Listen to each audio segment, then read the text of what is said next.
Hello guys and girls, and welcome to episode 30 of the VR Inside podcast. This is a weekly VR, AR and MR talk show that is live streamed every Saturday on Nathie's YouTube channel. You can tune into the show live at 4 p.m. in Europe, 3 p.m. in the UK and 9 a.m. in Central US. If you missed the podcast, you can catch up with the whole show as I re-upload it every Sunday to my own YouTube channel, Virtual Reality Oasis. Or check out the audio-only version, which is available on Google Play Music and on iTunes.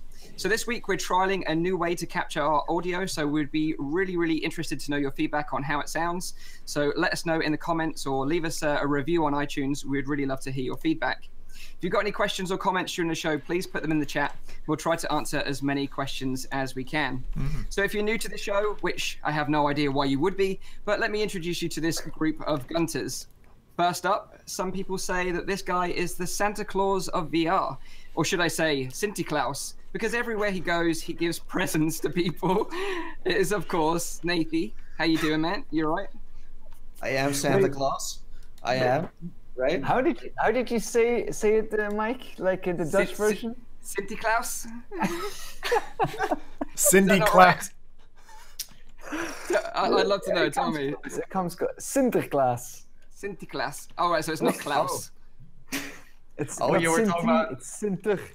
Oh, So he was talking about the Dutch version of Santa Claus. I didn't even know this was like a strange accent you were pulling up there, but I appreciate the effort there. But yes, I am Santa Claus. You know, if you see me, I have candy, I have VR headsets. You know, I just take them with a sack on my back, and then it's like, you know, if you see me, then you're the lucky one, and it depends on what I have to offer at that moment. You know, it could be a Vive Pro. It could be a Pimax, if that fits into my sack. Could be some Ready Player One merch, right? You're giving away a lot of Ready Player One stuff. Yeah, right now I do. So if you want to join my giveaway, then go to my channel, and you can win underwear, caps, Funko Pop, stuff like that. But hey, yeah, but I'm doing fine. Thank you for asking. Awesome.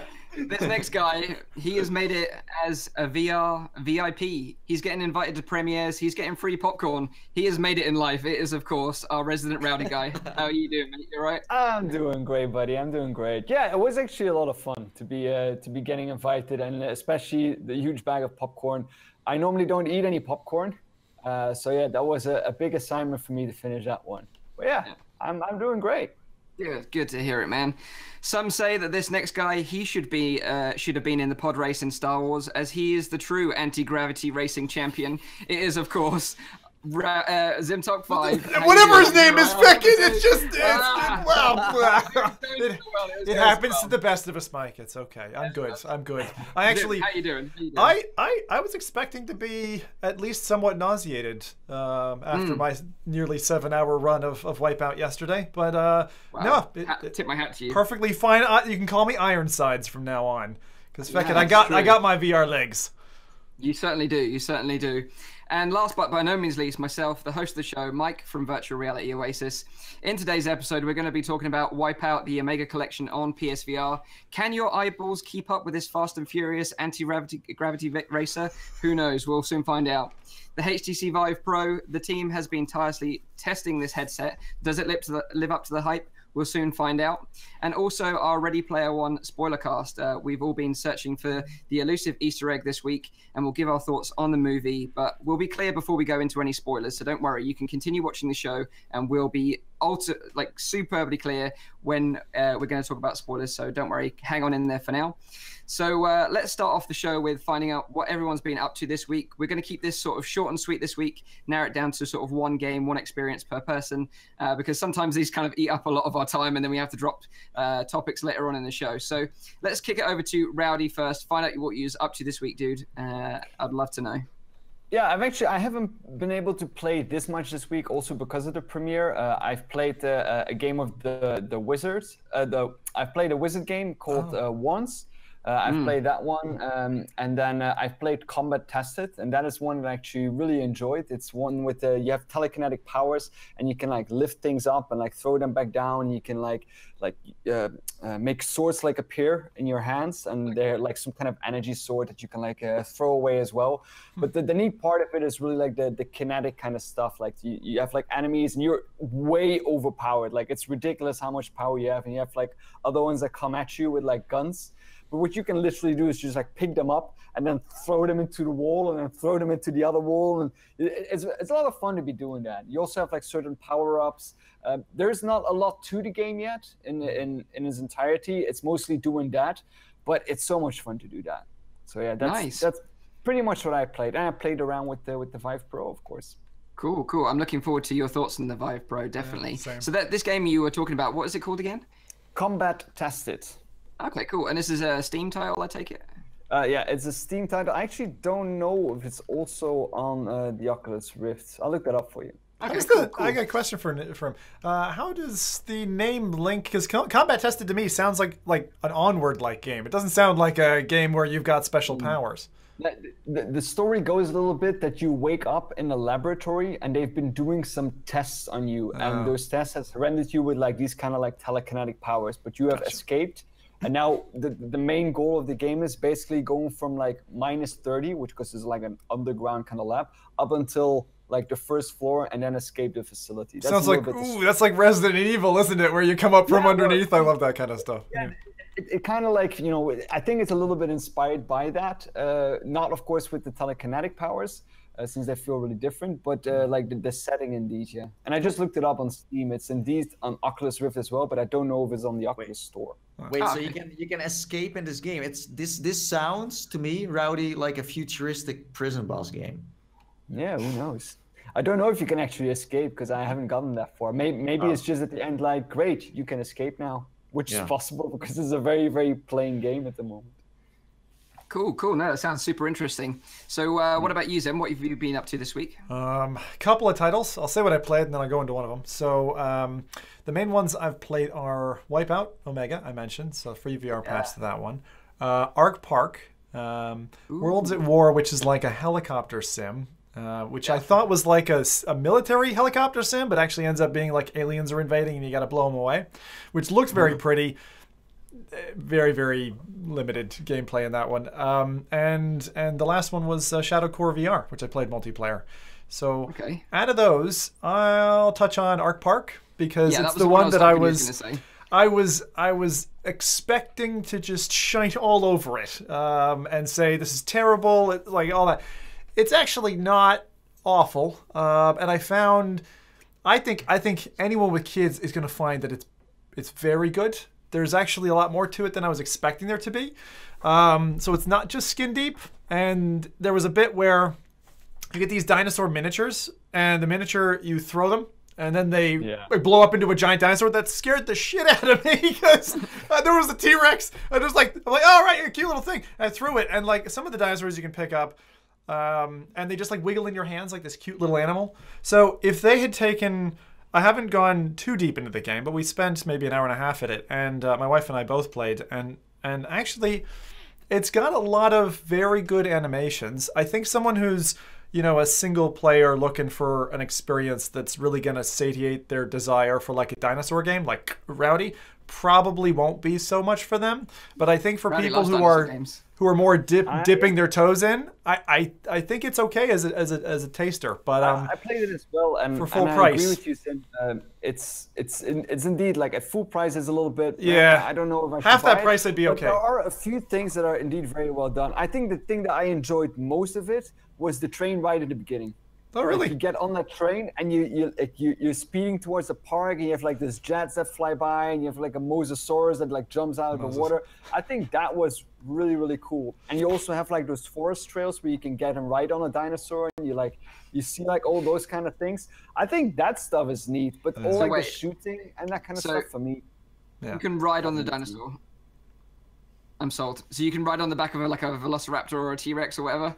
Okay, I'm sold. We haven't yet. For us, it was a bit more like once you got in, it's so funny because I started playing the game and I was like, well, great, that's just a fucking museum with the dinosaurs around, and this is so boring. And then my wife goes in, she like unlocks this level system and starts going level to level. There's a whole progression in it, which actually at one stage gets quite infuriating. You're trying to figure out how to unlock certain puzzles. So I would actually call it as kind of like a museum/puzzle game. And that first sequence that you just mentioned, Rowdy, I still have an issue because anyone who's played the original Half-Life, if you're on a train ride like that into a city or whatever, you're just like, fucking copycats. I mean, that was 15 years ago, but I'm still like, you bloody copycats. That was Half-Life's thing. You can't have that. That's true. So that's what I played. I'm not like that. Sorry. was there also a mysterious man like in your sights talking to you like, hey Zim, you know, like Mr. Zim, like that, or nothing? I am so confused. I'm gonna assume you mean it's you with the candy and the white van outside. So no, I don't think you've quite found us yet. Okay. Just touching on Art Park quickly, like in the right place. Did you play it, Mike? No, I haven't played it, but it sounds kind of interesting. But a lot of criticism that I've heard is essentially boils down to being a wave shooter at heart, right? Is that correct? Or so not? there's only like a module that's wave shooter, and actually I find that it feels so wrong because the first bits that you do in the game, if you do it in sequence, you do all the bits where you see like the cute dinosaurs, almost like pets, and then they have you shoot the dinosaurs. My wife was like, this is just wrong. And I was like, I feel the same way. I'm just gunning down these cute dinosaurs. What the heck is going on here? You need to make them hatch. Like, you need to bring like an egg and like bring it to the incubator and all of that. So like something goes up. We need to kill all of them now. It's so bad. That is so cruel. First you have like a friendship with a fun dinosaur, and then the next moment you need to kill it, and it's forcing you to do it, I guess. I need a Barney mod. That's all that's going to make the game for me. Just mod Barney in there, and then we're good. I also haven't played it yet, but I like, as Mike said, like not only the wave shooter was a part where people like, I think it's not that bad. Like in the end, it turned out to be a pretty good game and where you can do all kinds of stuff. But I heard like, you know, teleportation and maybe also performance issues, sounds that kind of and things like that are kind of the deal breaker here, right? Yeah, there's some redeeming value to it. It's certainly not a must buy, and it's also not just trash at the moment. It's just kind of it's overpriced. I think if it was 15 quid or 15 or 12 pounds or something, I'd be fine with it at that price. But yeah. It kind of reminds me of the Island 359 because like there were some really cute dinosaurs in that made this really cute sound. They're like jumping towards you, and you just like boom, like, the chickens away. The chicken dinosaurs. So wrong. Yeah, so wrong. But that's actually that's another one that I think they keep adding to it. And the base game initially I thought, God, this looks like a wave shooter. It's actually a bit of fun. Island 359 is actually a bit of fun. They recently sent me like the Vive trackers, so now I can like attach them to my feet and then like kick the dinosaurs as well. Yeah. Are you kidding? Is that actually possible? Yeah. You can do that. You can do that. You can kick a dinosaur in the face. With Island 359. Yeah. Yeah. There's some life goals right there. Kick a dinosaur in the face. With the small dinosaurs. Yeah, exactly. So, what about you, Nathie? What have you been up to this week, dude? Well, I need to keep it short, right? Yeah. Okay. I played Kin. Oh, did you like it? Is that like that's my summary? No, but that's just a joke, of course. It was very funny. But yeah, Kin is an indie title by a Dutch development studio who also made a Surge, a music experience for the DK2. Oh. They also made Apex. It's like one of those classic. And they also made something where you could walk around on Mars. It was like the first actual like DK1 demo where you could walk on Mars and you could just walk around a bit. It was like simple, but they made Kin, and it's a third-person platformer game. So you can add it to the lineup of Lucky Steel and Mars and Edge of Nowhere and Chronos, etc., etc. But it's a very colorful game. The story is getting told through like animations and you're just looking from above. There is not really, like with Mars, you kind of had that connection where you actually play a character too. You know, you're like a guardian, a ghost that just looks at how Mars, the Quill, the mouse, is just walking around. But with like Kin, it's just, you know, the story tells itself by just what you do and what you play, and it sometimes has like a cutscene. And it's a simple platform where you have like one big, like, for example, cube where you have like different levels where you need to jump over and you need to fight different enemies, and it just progresses by itself. But it's a fun game. It's one of those hidden gems on Oculus Home that no one really knows about, that I always like think is a shame, because they should definitely promote more games like the ones that kind of fall behind. But it's nice. It is. Of course, like third-person platformers are still like a niche, and not everyone is a big fan of that. But seriously, if you never tried a third-person VR game before, just go give it a try and then say what you think about it, because people are always like, yeah, but on the 2D screen, I don't see the potential, but you know. I think Moss really changed my view on that. Yeah, definitely, yeah. And talking about Moss, like, you know, I was lucky this week, you know, if you guys followed the video, like me and Nathie were in VidCon last week and we were there together, and he was kind enough to give me a PSVR, so I'm like super fortunate. Like, thanks very much, dude, again for like the PSVR. It was like such a ball ache getting it through the airport, but it was like totally worth it. Obviously, that's exactly what I thought about when I saw it. I was like, Mike is gonna not have the space for that thing. Yeah, no, it was totally fine, like getting it through in the end. But yeah, so as soon as I got home, I ordered myself a PS4 Pro. I got like the white version, so it looks like really cool. And got it all set up within a couple of days. And yeah, I've been playing around with the PSVR, and so far, like, my initial impressions are really, really good. Like, they weren't that high, like my expectations, but actually, like, trying it, I was very impressed actually how it stacks up against like. What did you think actually of the image clarity? Very nice. Very nice. It's impressive, right? It is, and I'm not quite sure how they do it because I haven't researched it that much myself yet, because I'm going to do a video on it in the future of how it compares to the other headsets that I've tried.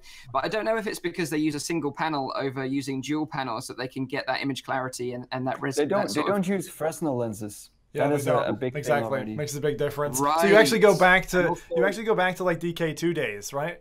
Right. They don't use Fresnels, and also the pixel density they have. I think every pixel is again divided in 3 more subpixels, which means that you actually have more clarity in your screen. Right. But yeah, I thought it looked super nice. Like, as soon as you get that sweet spot, really impressive. And very colorful too. You know, like in terms of brightness and contrast, it's very nice. Yeah, and like, you know, just setting it up was fairly straightforward. You just connect it to your PlayStation 4 or your PlayStation 4 Pro. I think the only niggles I had really with the setup procedure was that the eye camera that comes with it, the cable is fairly short. So I had to buy like an extension cable to extend it up to 2 meters to put it like. The thing is, like, it's probably quite unusual for someone having to do that because they just probably mount it on their TV or whatever where they have their like setup. But for me, it's a bit awkward. But I got one of those, and since then it's been fine. And then also the link box. Like, the link box is like, when you're standing up, it kind of is around your knee area, and it's such a weird place for a link box to be. Like, so that was a bit strange as well. But that's the one. Zim's showing it on camera right now. But I think from the new model of the PSVR, they've actually extended that cable so you don't have that issue anymore. So it's just with the OG PSVR. But no, I've been really pleasantly surprised of how it performs, and I bought a few games as well. So I've got Moss, I've got Static because Rowdy recommended that one on the show, and it looked really interesting. And when I jumped into it and tried it for about 5 minutes, I thought, this is a game I'm really going to enjoy, because it's kind of, your hands are like stuck in the box for those that don't know about Static. And you can look around the box, and it's all based on the controller inputs, but it's so cleverly done, like the puzzle elements in that game. So I'm really looking forward to that one. I've also got a Farpoint with the PS Aim controller, because that was the second part of Nathie's very kind gift. And then as I'd got the PlayStation set up, Wipeout literally just launched, so of course I tried that out as well. Best timing ever. Yeah, it was really good timing. So, but we'll obviously talk about Wipeout a bit more in a minute. So, yeah, like, overall first impressions of the PSVR, very good. And also later on, we're going to be talking about some sweet deals that have just come out for the PSVR as well. So if you haven't got one and you've got a PS4 or a Pro, then now is a great time to pick one up. It's one of those moments again.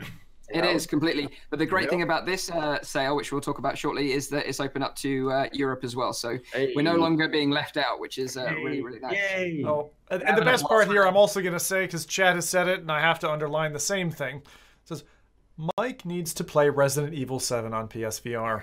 Yeah, I do.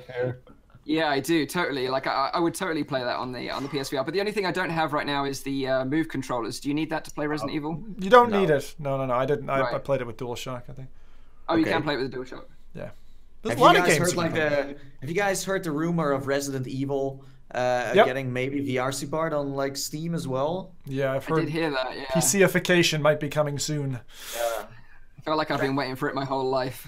Our source is Paradise DK, so you never know, never know. But let's see and find out what happens. But that could be cool.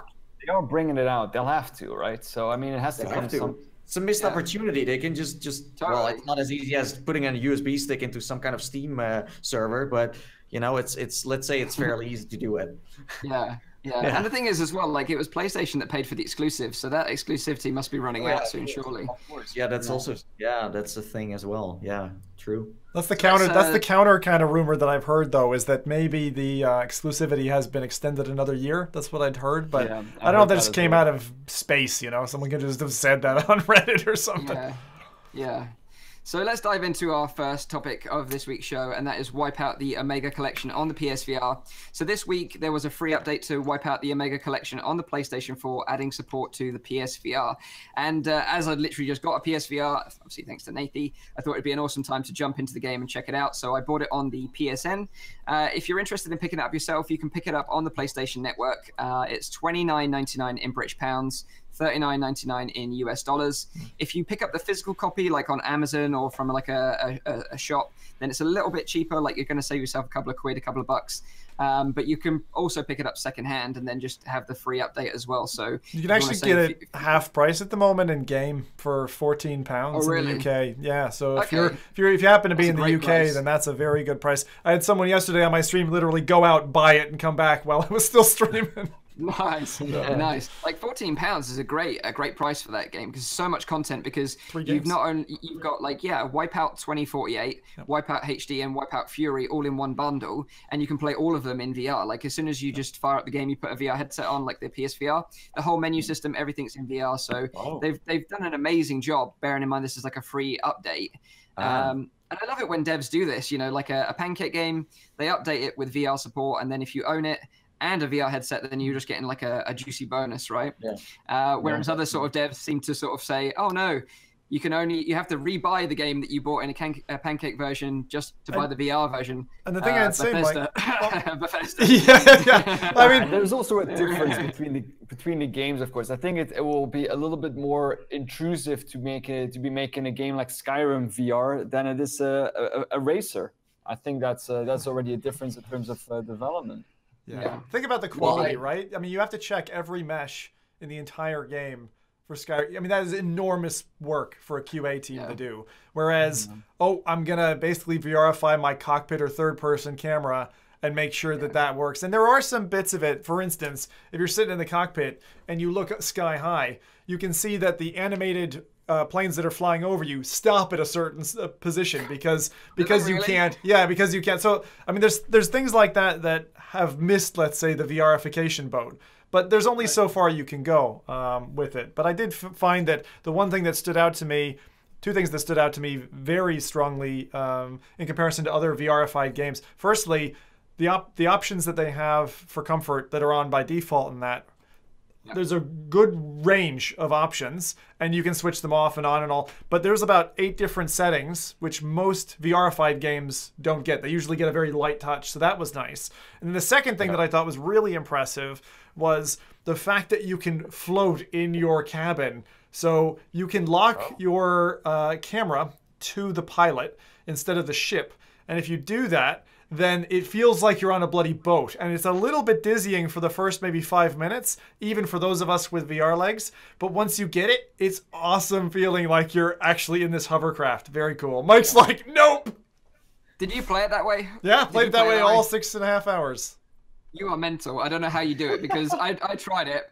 And it instantly almost hit me like the nausea. And this is the thing, like I was quite surprised because I'm quite susceptible to motion sickness, surprisingly, even though I've like played a lot of VR stuff. But there was a ton of warnings at the beginning, like, this is a really intense game. It's very like susceptible to motion sickness. So I was like, well, I don't know how I'm gonna feel about this. Played it and I was like, wow, this is really comfortable to play actually. I didn't have any motion sickness at all. So then I started playing around with the settings a bit like you did, and locked the camera to the pilot view, played it, and I was like, oh dear God, like I need to stop this like immediately. It hit me so fast. Why is that? Why does that hit you more like the pilot view? Like what is so special about that? They're very, very clever, like Zim says, the way they've set it up by default. So your head is locked to the cockpit, so you don't have to, if you move your head around, it's just locked to that single position. and then basically the HUD stays in a central place, and then when you start the race, some blinkers come down to block out your peripheral vision, so movement isn't going in your peripheral vision.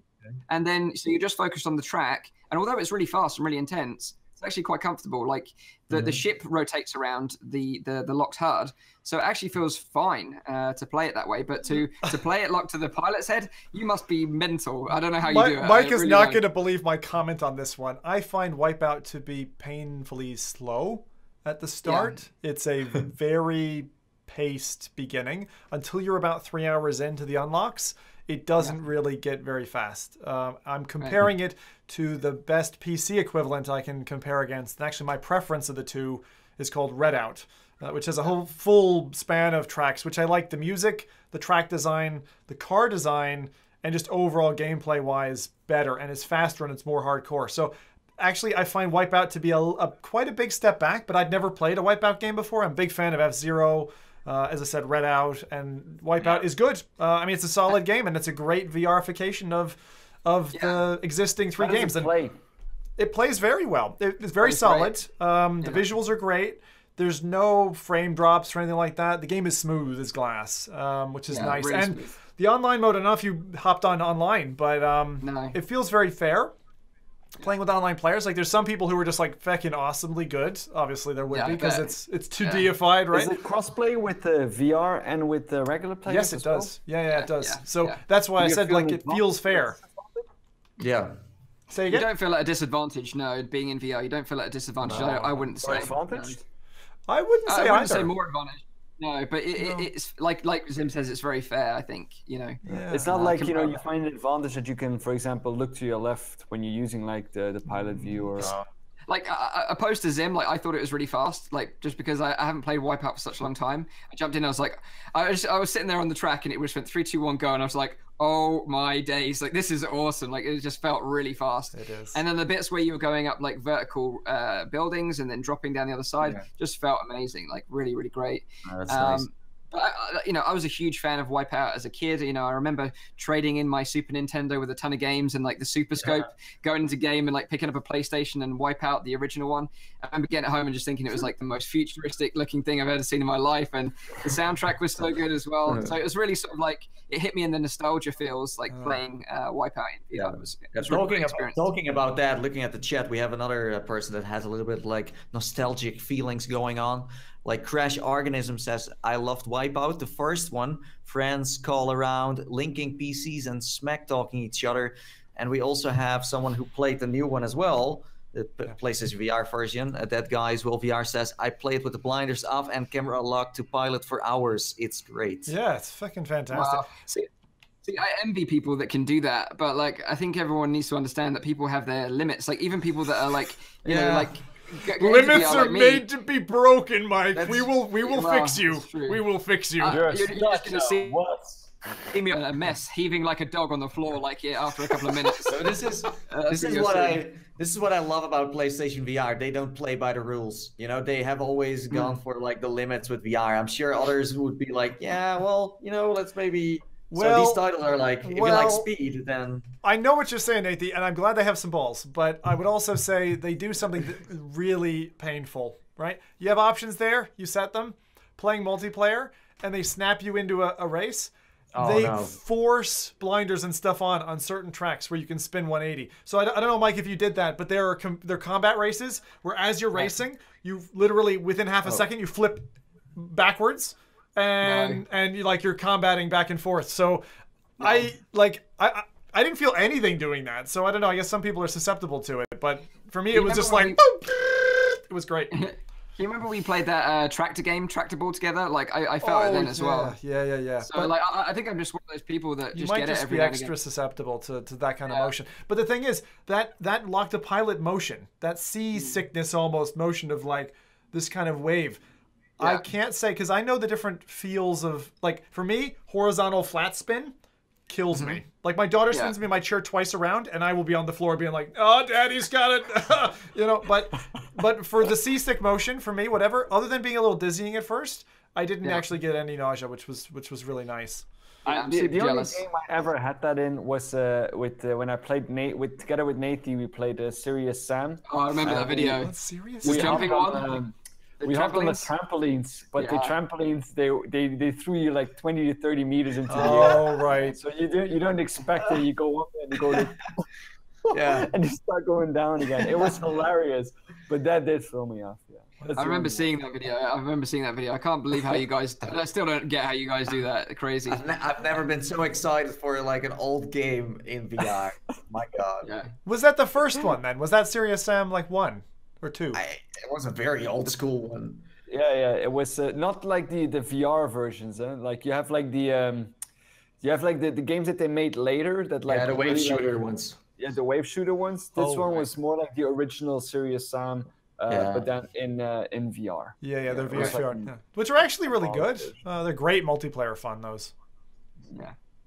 So let's talk about the PSVR price drop because we're talking about Wipeout. It's sort of fairly relevant. So previously we mentioned on the show that the PSVR had dropped in the US, but now there's some cross sort of C deals as well, international deals. So if you're in the US, in the EU, you can get in on this as well. So you obviously need a PS4 or a PS4 Pro to use this headset, but it's a great way of getting into VR. And as I've said, I was really pleasantly surprised about how it performs. So I don't think you'll be compromising in any way if you sort of jump into PSVR compared to sort of PC VR headsets. I think the controllers maybe are the only limitation, but from some of the games that are PS4 exclusives, so far they've been really, really great. You're saying that as a guy who hasn't used Move. I haven't yet. So I will probably get some, but right now for all the games that I've got, I don't need them right now. So maybe Lucky when I buy Resident Evil 7, I'll get some. I don't know. We'll see. But yeah, if you want a PSVR right now, here are some sweet deals. So in the UK, let's start in the UK. There is a starter bundle which is available on Amazon. It's the PSVR headset with PlayStation Worlds and the camera that you need, and that is 259 quid. And that is like so ridiculously cheap for this technology. In terms of price, quality, and the amount of fun that you get from a VR headset, PlayStation beats all of them out of the water. Yep. All of them. Yep. Yeah. Definitely. Yeah. Totally agree. I totally agree. So that is a great bundle if you're just interested in getting the headset and buy some downloadable games maybe. Then you've got the Doom VFR bundle, which was originally priced at $399, but has been reduced to $299, and that is £273. So you're talking about $300, just under 300 quid for the Doom VFR bundle. Nice. So these bundles, are they like getting sold through a specific website? Because I have been your reporter on the road yesterday and I checked some prices in the stores here. And I saw PlayStation VR like only bundles where you only had the headset for, I don't know, like 350 euros. It should be cheaper than that on Amazon. So like are these it's only like internet sales, not like store sales. Exactly, because they still have a backlog, like that they still want to get rid of. Exactly. But I usually don't see these deals in like the actual like physical stores. No, you're right, because I checked on like Game is a big outlet in the UK, and I checked on their website, and they were still selling it at full price, whereas Amazon were selling it much cheaper. So if you're going to buy it, I'd say pick it up from Amazon, because I checked, and Amazon are running all these deals at this price.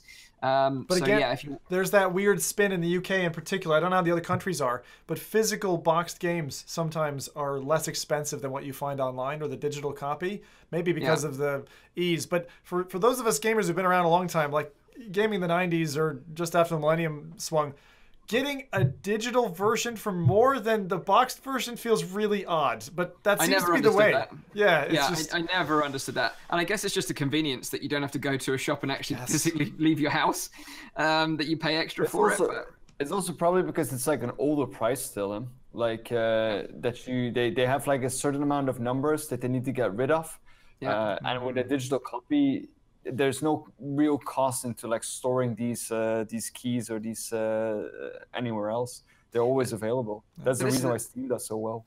This is the thing, right? Like I tried to find a physical copy of Moss, but you can't find a physical copy. It's just download only. They don't have for everything. Yeah. So same with Static as well. Like you'd have to buy a downloadable code in the store to then take home and then unlock it. So, but I think that indie developers do that often because they save themselves a cost with the production of all of these titles, which they then don't need to calculate through to their customers. Yeah. Yeah, I think that's so yeah, so the UK starter bundle was $259 in British pounds. Doom VFR bundle was $299, just under £300 at £273. But also there is a Skyrim bundle. It's not available in the UK, but only available in the US. But it's a great bundle, and that includes Skyrim VR and also the motion controllers, like the motion controllers, the Move controllers. Sorry, and that's $349. Which is a great deal, I think, but that's not available in the UK. You have to buy that separately. Little bit of a note on the Move controllers, though, because I think these bundles include the older ones, which I have, which have the micro instead of mini, or sorry, mini instead of micro USB charge. So if you prefer, if you got like Android devices and stuff, that's my biggest gripe. I'd almost buy another set just because, you know, I'm used to charging my Vive controllers, my battery packs, all that stuff on one set of chargers off the wall. And for those, I have to have, because the PlayStation itself only has 2 USBs, one that you typically use for the headset, I find I stow my controller, my headset, I unplug the headset, I plug in the Move controllers, they sit there, charge them. It's kind of an annoying cable mess. So if you have the opportunity to buy the Move controllers, the newer edition, it's got the better port. So it's a small thing, but if you're like me and you care about that convenience, then you might care about it. It's definitely worth noting because I wasn't aware of that. And also, I think most of these bundles that I'm talking about are going to be the original PSVR. So like the little niggles that I was talking about earlier, the link box is, you know, halfway down the cable. And, you know, the newer version has a better audio system implemented in it, and it's more ergonomic. So, you know, if you really want to get the new one, then spend a little bit of money. But also, like in terms of console as well, Zim, because you've had experience on both the PS4 and the Pro, you would recommend going for the Pro, right? Because that's what you recommended to me. That's what I went and did myself. Yeah, it's about initially it was like a 10% difference, and it was like very marginal. Now there's a fair number of games, VR games, that utilize that difference, and I certainly noticed the difference switching between the two. So I'd say it's about 20% difference, and it's worth the difference in price. The reason I say that in particular is, and if you buy into this ecosystem, it's a little different to the other ecosystems, because if you go down the Vive track or the Rift track, what you're getting, you could get another, you know, souped up HMD down the road, because the box that is your PC, you probably whip some different motherboard or cards in and out of it in the future. But these guys, they're going to have to go for a new console before they go for a new headset. So it's a little bit of a shorter road, you know what I mean? Like, so it's interesting, but at the same time, the beauty, and you'll probably see this after a few titles, Mike, is the beauty of PSVR is they know the equipment, they hit their frame rate, they've got the most exacting standards on the QA side. So for quality, if I want to play a game and I want to know that I'm going to get it at like perfect frame rate for me, the consumer, into my eyeballs, I go on that system because it's so nice. It never stutters. It's great. Yeah. I've heard that, actually, mirroring what you said, that Sony are very, very strict. Same with Oculus as well, about the bar quality of titles when they get submitted to the store. They have some really thorough testing. You really need to hit the bar when it comes to quality, when it comes to submitting games to Sony, definitely. I agree. So what happened to the Bravo team bundles? Where are they? Because they weren't selling. You know, they should be aware of all of these things. Yeah, it's true. Like, they weren't selling that well. Are they not on sale? Are they not? Do they just disappear? Are they going to like what they did with the ET floppy disks, where they just buried them in one big hole? In 10 years from now, they're worth like so much money. Everyone who's bought those, keep your hands gripped around that game. If you haven't even opened it, don't open it. Invest. Keep it. Buy like 6 of them and just bury them in your backyard, and then just. Hashtag Bravo Team Bitcoin. Yeah. It's funny because I read about this because it's made by Supermassive Games, right? The team that did very well-respected developer. Yeah, Until Dawn was a great game. I really loved it. I played it with my wife. It was one of the very few games we've ever played together, and we both had a lot of fun with it. Until Dawn: Rush of Blood on the PSVR is supposed to be very good as well. Very good. You got to play that, Mike. I will. It's on my list. But it's just unfortunate, I think, from what I read, there was like a kind of inside scoop from one of the devs that worked on the team. He was kind of a bit anonymous, giving an interview with an outlet. And he was just basically saying that the whole thing was rushed, and the pressure was on to get the game out. They only had like 18 months development, whereas with Until Dawn they had like 3 to 4 years. So the bar quality was really significantly lowered, and it was hampered by the sort of push to make it a realistic shooter rather than a fun one. And I think that was overall what was the problem with Bravo Team, was a lot of people just didn't find it had anything unique about it. It's very generic. I hope it doesn't put them off from making VR content though, because they are developers that are nice to have in the scene, huh? Yeah. I don't think so, because like you need to know that they were working on Bravo Team and they were also working on The Impatient, and The Impatient had pretty good ratings. So I think that like that maybe Sony told them like, hey, you know, make a game for us, or maybe they were like, maybe we should just do this as a side project, and then in the end but I think it could have been something fun. Like we still haven't seen a Rainbow Six type of course we played like, what was it, Break Siege or something, I don't know. It was like an off-road Rainbow Six kind of simulator in VR. Breach it. Breach it. But this could have been. I was like, oh, this can be exciting. But in the end, I don't know. Yeah. Just a question though. We got. I haven't played someone it. commenting. Who has played it? Go on, Rowdy. What's the comment? Let's go for the comment. Yeah, we had someone saying that Valkyrie on PlayStation VR at launch was a stuttery mess though. I don't know if any of us played that one. Right. But there are some people saying that there were like some problems with games on PSVR, and it's more due to the competence of the developer, of course, than it is the power of the console, which I think we all meant as well. It's not because the PlayStation itself is such a great device. It's more because of the strict guidelines that PlayStation is setting and the developers that are developing for that platform. Yeah, exactly. What were you going to say, Zim? I was too focused on comments out of my head now. Like who played it? Like we. Basically, I was just asking because oftentimes we find ourselves going off the back of comments, which is, to be honest, a true reflection of the market. Because lots of people will not buy a game because of what their friends said, but we're kind of the pseudo friends for a lot of people, I'd like to think. Okay. And so now we need to play it. We need to test it now. I haven't actually played it because I saw it, but it kind of launched at a funny time. I do know that the PSVR Frank he played it and he kind of liked it though. You said it wasn't. It was a little bit overcold, like all of the negative feedback that we was receiving. Hey, come on! The Frank Show, what? The Frank Show, come on! I love his intro. But I like that. That's the thing, you know. Like everyone has different opinions, and maybe like Frank, I'm not sure. I don't really see him playing that much shooters, so it could be that he's like wowed out by something that is still pretty bad. But maybe we should play it and then see. I think the thing with Bravo Team as well was that it wasn't necessarily the devs that wanted this to happen. You know, it was the investors. Because this game was obviously an invested game, and then the investors were pressuring them to get it out. And I think that's what I got from the interview with the dev. It's a shame. It's a shame because, you know, if they had given them more time, maybe another year, maybe another 2 years, it could have been like the best shooter in VR, period. But unfortunately, a lot of investors, they just want to see a return on investment, and they don't understand the games industry that well. They want to see a new Jumanji. Exactly. Yeah, they don't care. Yeah. So let's move on to our second topic of today, and that is the Vive Pro. So the Vive Pro is out in the wild now, and you can pick one up yourself for $799 for the headset alone. $799. That's right, you heard it first. So if you own a Vive already and you want to upgrade to the Vive Pro, that's what you're going to have to pay, because the Vive Pro doesn't come with controllers or any lighthouses. But these guys have got one. So you were sent one, Nathie, you were sent one, Rowdy, by HTC, because obviously you're covering their content all the time. So rightly so, they should send you a headset. How did you feel? Like, start off from the beginning. Like, was it easy to set up? Like when you first got it? I broke mine. No, I don't like headphones like this, so I always take them off. For our audio listeners, what Rowdy just showed us was a Vive Pro with one earpiece snapped off of it. You can remove them, right, Rowdy?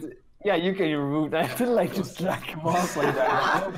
Don't need this. Well, I mean, these were easier to get off than on the deluxe audio strap when like half of the people broke it. It was the same. Yeah, it was the same. Like, since you still need to you need to use like a little screwdriver, like a little cross one, and like loosen the screw there, then take it out, and then it like flips off. But with the deluxe audio strap, you still have to twist it as well, I think. Yeah. You don't need to do that with this one.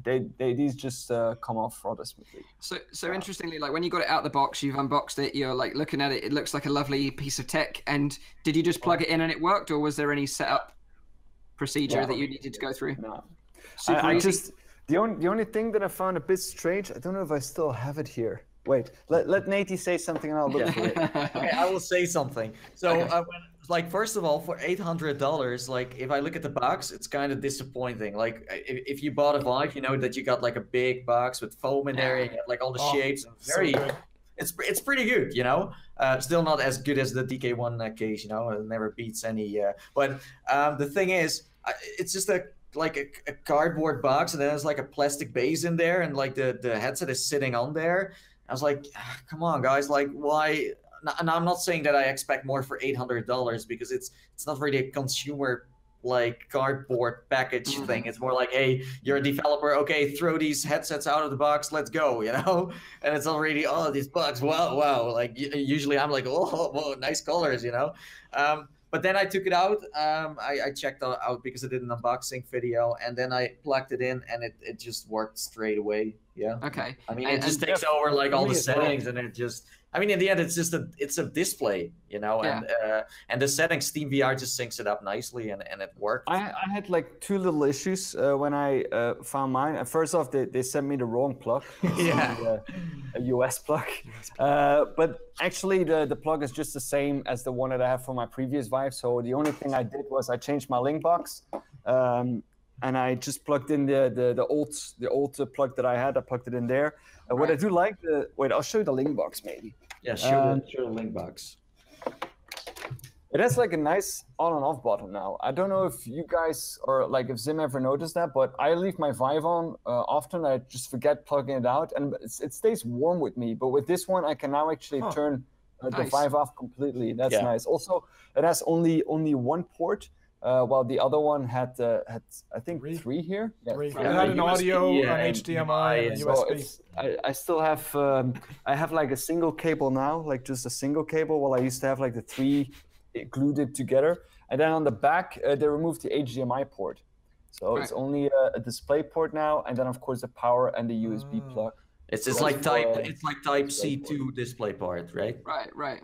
Yeah. I don't know what type it is. And like the reason why they use display part now, because I've seen some people asking me about it, is because like the the Vive Pro uses a higher resolution and there's more data, and display part can just transfer that better to your PC and the way around. I use display port with my Vive actually as well, so that was actually not a problem for me. I mean, most GPUs have like a display part nowadays, right? I mean.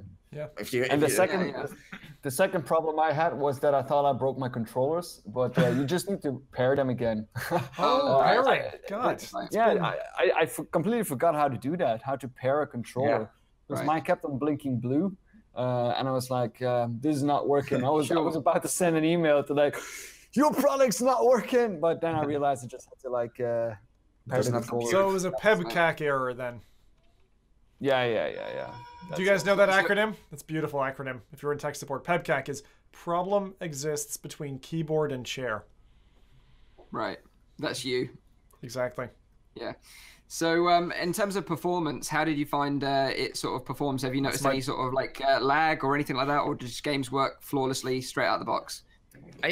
I mean, from my perspective, I had the feeling it was a little smoother, just a little bit. But I don't know. Maybe that's just me. What cards are you guys running? I'm using a TI, a 1080, and I did buy my 1080 Ti a couple of weeks ago, so it could be that it's still like I need to get used to it. But you know, like it's like from the inside, it's mainly the resolution that is, you know, a lot better. You know, you can see more details in a game. Let's say if you see a wall, it's not that you can really see just more of the world around you. You know, you can enjoy more of it, and like you can see more in the distance. You know, also interesting, but this is something off-road. Is I heard this from VR Gaming Evolved. He said that you can actually change the brightness and the contrast of the Vive. with some kind of like in the settings of Windows, and then you can even make everything look even brighter, like you have at the PlayStation VR, you know, a little more alive. Yeah. But yeah, for me it was just mainly the resolution. But it's like I am running a GTX 980 Ti, so my graphics card is a little bit older.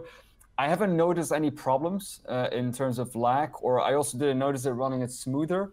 But I haven't tried any like very graphically intense games yet. Like I can imagine. I do have. Is it called Async, or is that for Oculus? Asynchronous time warp. I think that's Oculus. That's Oculus. Yeah. I mean the Steam variant for that. I have that running though, so it could be that that helps it out a little bit with in case I would get some frame drops. But yeah, like Nathie said, the resolution is something that I noticed pretty much immediately. Like I mean, I also play a lot with the Vive.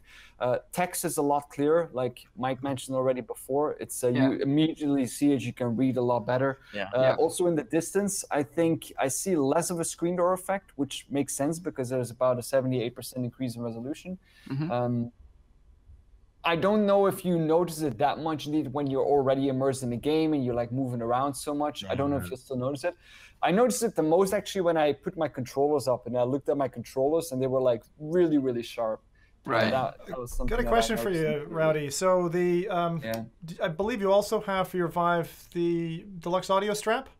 How does it compare to the new set? It looks quite visually similar, but the new headband, the way it's structured on the head is quite different. We've heard Mike talk about it a couple of weeks ago, but I'm curious for you, being into the audio side of things. On the, I'm like throwing everything around here. There's pieces everywhere. Can you guys see this properly? Yeah, we can see this. Yeah. So if you look at especially on this side, you can see that this one has a lot more padding on the back of it. See that there? Than this one. This one is a little bit thinner than the rest. There's also much more weight on the back now of it. It feels like it's much more balanced when you put it over your head. It's not like I also put the VR cover on there. This is not the thing that comes with it. Nice. I also don't really know if they're compatible 100%, but I just glued it on there. And that's the VR cover from your original Vive. Yeah. Did you actually glue it on there? No. Oh, right. Jesus, just get the super glue out. First, I rip off my headphones, then I put glue over on my headphones. It's like, what's he doing? His name's Rowdy after all, you know. True. And there's like a lot more cable management that is going on, and then also the strap. So the button on the strap. Do you find those back pads to be good, or are they annoying? These ones are good. I liked it as well. I thought it felt really nice. They're very comfortable. Yeah. They you know what it is? Like what I like the most is like the side here. Like the side here is like kind of flexible, and because you're moving so much in VR, it kind of like moves with your head, so it kind of pushes out or inwards. So because you move a lot, so the headset goes all over the place. But because like the plastic is a little more like bendable, it's like easier to wear it for longer, play sessions. I found it like it cups my little egg really nicely. Rowdy just did like a stress test on this thing, man. Like he's just ripping it apart live on the show. I agree with Rowdy, like what the heck is that even? What are you doing? You need to rip that off to like remove like the headphones. So like on this side, there's like little pads on here. There's another thing that a lot of people apparently didn't know.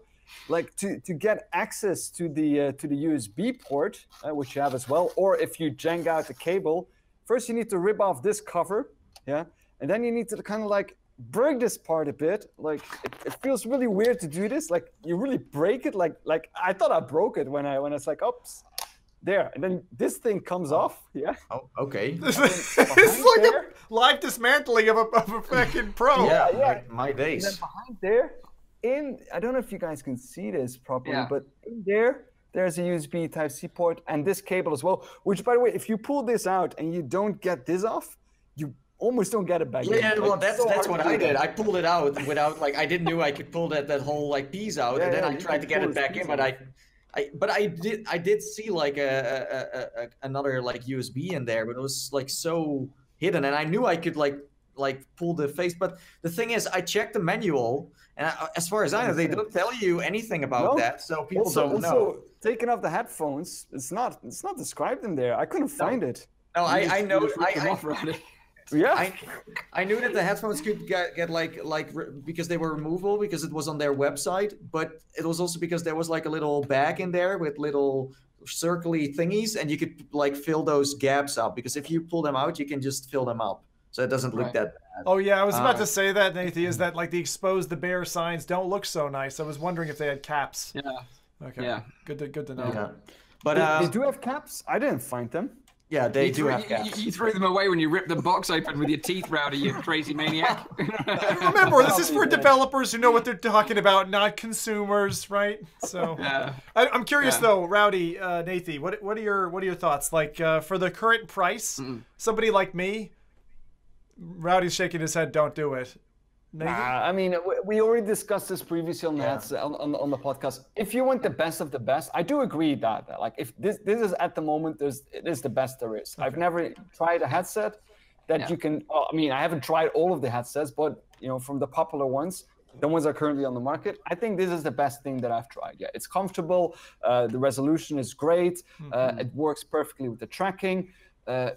It looks nice. I mean, it's an all-round device, and the price, I mean, I wouldn't pay this much for a headset unless it's something really, really novel and really new. Yeah. You know, like prosumers. That's true. And you know, like what I also think is it depends on what you want to do with it. As Rowdy said, if you use it a lot, you might consider buying one. You know, if you just play a game twice a week, then I don't see a reason for you to buy this. Yeah. If you are playing racing sims, if you're flying, if you're doing shooting simulators, you might want to consider buying it if you use it on a daily basis.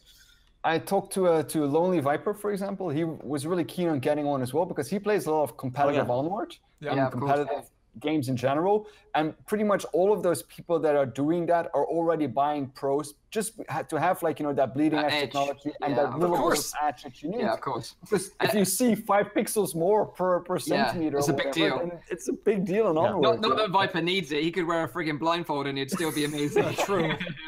But I think it's great if you play a certain genre and you spend a lot of time in game, like let's say Elite Dangerous or Assetto Corsa or like all those simulator kind of games, then great. But still, like the Vive Pro means professional. It's for the industry. It's for prosumers. Yeah.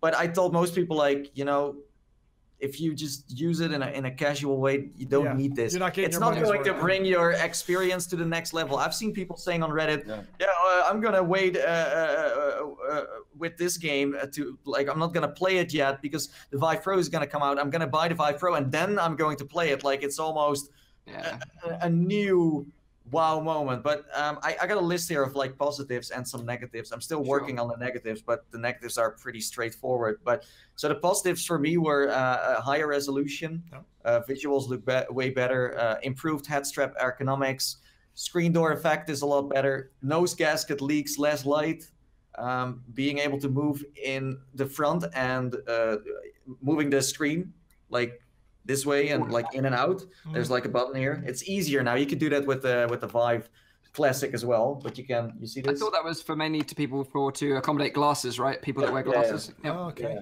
But you can move that a little bit around. Being able to remove the headphones, and then the negatives are, you know, the IPD. Rowdy can talk a little bit more about that. Is pretty like restricted.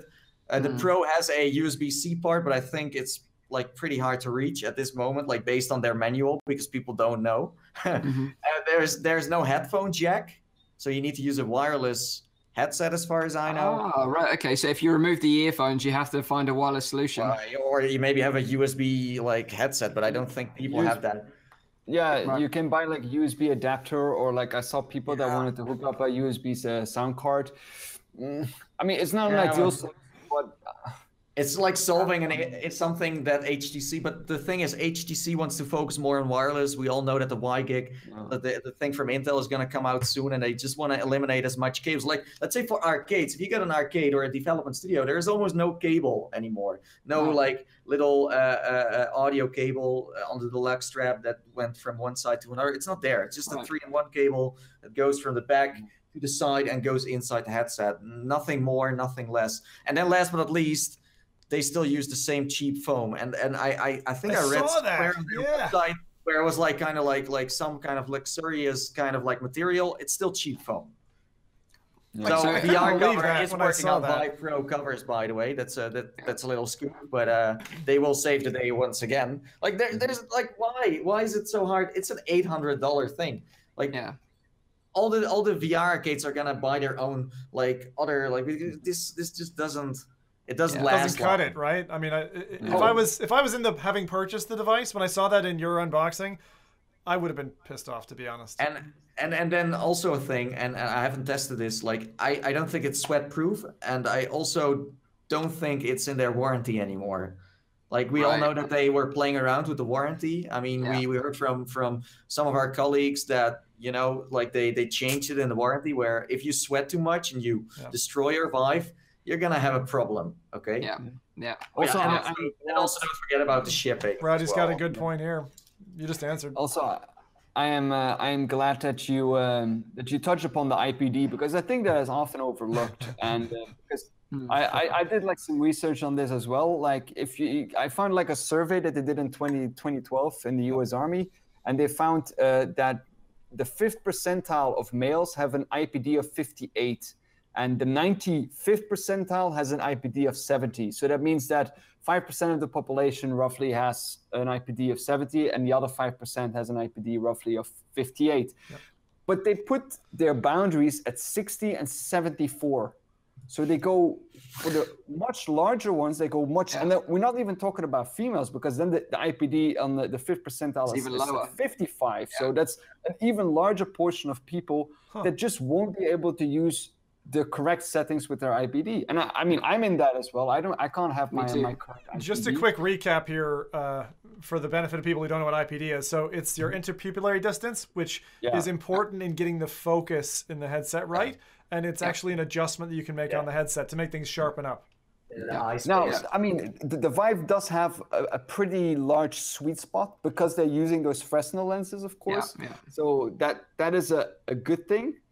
But at the same time, I'm thinking like you could have an even bigger IPD, a bigger sweet spot if your IPD would be correct. Because I still notice if I look to the left or to the right, that you get like a little bit of like a blur there, which is a shame because. But there must be something hardware related. I think that they can't do that. Maybe it's that the lenses they can't push them anymore together. That is something like that. Because otherwise it makes no sense at all that they're using an IPD of a minimum of 60. Yeah, because the Rift goes down to 58, right? And like you, Rowdy, I have mine jammed as far low as it can go. Oh, really? This is an IPD comparison. I'm like smack at 64 where they tell you I'm like 63, 64. Yeah, I'm just spam average. Yeah. What about you, Nathie? What are you? I don't know. Tell me your IPD, Nathie. 85, like. I think it's like I think it's around like 65. I feel like it's like the worst chat-up line in a bar ever. Hey, what's your IPD? What's your IPD, baby? Well, it's the best one, Mike. If they know, you know she's the one. But that is true. But hey, on the positive side, now if you're a dinosaur or a hammerhead shark, you can also play. That is very true. Also, before I forget this point, the God rays are in a higher resolution too now, so enjoy that. So the God rays are still there. Now, I never really bothered the God rays that much, but there are people that just hate it. So just so you know, it's still there. It's still there. Yeah. I think it's the biggest shocker for me. The God rays was the biggest shocker for me moving from DK2. And the nice thing is it's not there in PSVR. No. Yeah, that's true. So get a PlayStation VR instead of a Vive Pro. You can buy Vive 4 PSVRs for Vive Pro. But funny, you talked about like sim racers and like people that do like eValkyrie, that kind of thing. Out of all the feedback that I got from my like Vive Pro video, it was always people that are into racing sims and that are like pilots for eValkyrie. That they just play that game like nonstop because that is their bag. They're like, they want to buy this thing, and I get it because they just want the best experience for that one game. Fine, because they play it like 40 hours a week or something ridiculous, and I get it. So for them, it's probably a worthwhile investment, but for the average gamer, casual gamer, no, not so much. So honestly, what I would do now is, because it's not out yet and they send a few YouTubers a Vive Focus and some websites, or a Focus Pro, I keep on like, there's so many Vives now. Vive Vanilla, Vive Pro, Vive Focus, beep boop, does not compute. But no, but I would just wait and see what the general reactions are. People still say it's overpriced, but you know, it's a certain target they go for, and I'm sure that the Pro will be for consumers later on, or they just come up with another headset that totally meets the expectations of everyone else. Like HTC is throwing this out. They just want to see what it does. If people buy it, who buys it? Because they, of course, they want to have some prosumers buying it. It's not that they say it's only for, if they wanted to do that, then. And it's a great device. I mean, I really mean it when I said I think that this is at the moment the best VR headset. Yeah, no, I totally agree, and that was pretty much my summary of my thoughts on it. I thought it was like the best you can buy right now, but I just thought the barrier to entry was way too high. So I'm I think glad I canceled, guys. Thank you for the feedback.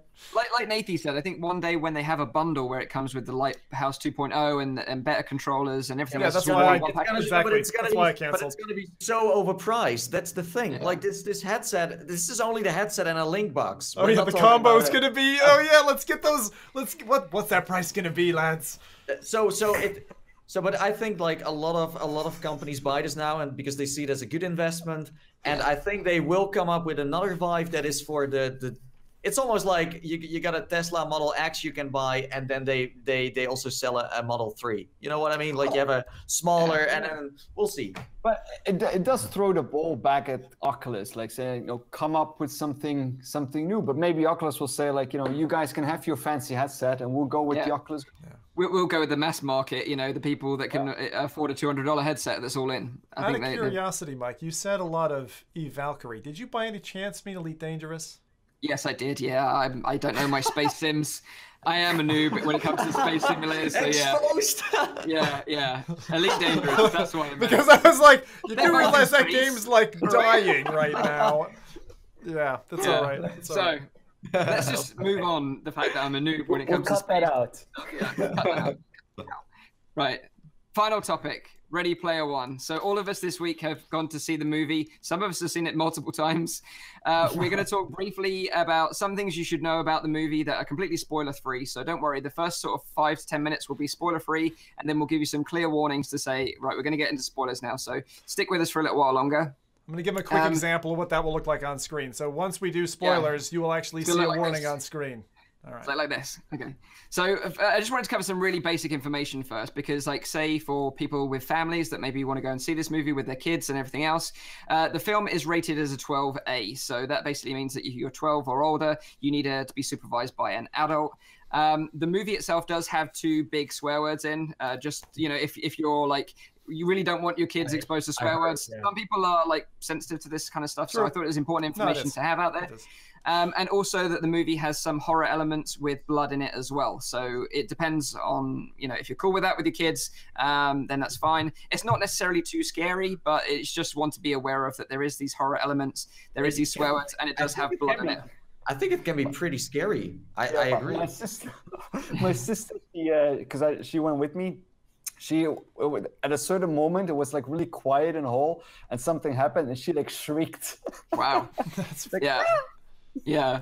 So, like, Zim, you went and saw it with your kids, right? So, did they have any adverse reactions to these parts of the movie, or was it they were just cool with it? No, I mean, like, my kids, we always believe, and this is kind of something I don't broadcast it much because you raise your kids as you want to raise them kind of thing, but we're raising adults, you know, so, like, we're not raising kids. So we don't care about swearing around them because I believe that, you know, as any human being, if you, you know, come to have a normalized version of a number of swears in your vocabulary, that's totally cool. And I'm cool with that with a 1-year-old as I am with a 40-year-old. So same thing with this. I mean, we've had them watching scary movies since they were both 1. So it's not like it was like, oh my God, there's a thing on the screen. So it was perfectly fine for both of them. There wasn't a single scene where my daughter's the one who usually kind of goes like, grabs me a little bit tighter but no, there was none of that.